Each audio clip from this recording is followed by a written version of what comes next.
ఏనాడన్నా దీపం పథకం గురించి ఆలోచించిందా వైసీపీ ప్రభుత్వం? అసలు అది ఎంత అవసరం, అసలు మహిళలకి అది ఎంత అవసరమో ఆనాడు నారా చంద్రబాబు నాయుడు గారు గుర్తించి దీపం పథకం ప్రవేశపెట్టారు. అది కేవలం నారా చంద్రబాబు నాయుడు గారు ప్రవేశపెట్టారు అని చెప్పి దాన్ని ఏదో రకంగా తీసేయాలని చెప్పి మీరు తీసి అవతల పారేశారు. ఎంతమంది కట్టెల పొయ్యితో బాధపడుతున్నారో అసలు జగన్మోహన్ రెడ్డి గారికి అవసరమే లేదు. వాళ్ళ ఆరోగ్యం ఏ రకంగా దెబ్బతింటుంది, ఆ పొగ పీల్చి ఏ రకంగా దెబ్బతింటుంది ఆరోగ్యం అనేది అసలు జగన్మోహన్ రెడ్డి గారికి అవసరం లేదు.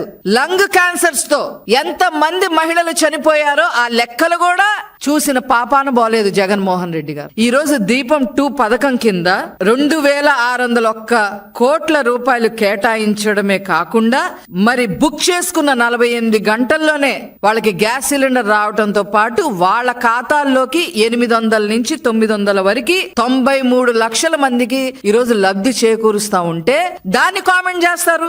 దాన్ని కామెంట్ చేసి 93 లక్షలు కాదు ఇంకా చాలా మంది ఉన్నారు. ఏంది మీరు మాట్లాడేది? ఏ లెక్కలు చూసి మాట్లాడుతున్నారు? పైనుంచి రాజశేఖర రెడ్డి గారు దిగొచ్చి మీకు ఏమైనా లెక్కలు చెప్పారా? నోటికొచ్చిన లెక్కలు రాసేస్తున్నారు. దానికి ఒక అనాలిసిస్ లేదు.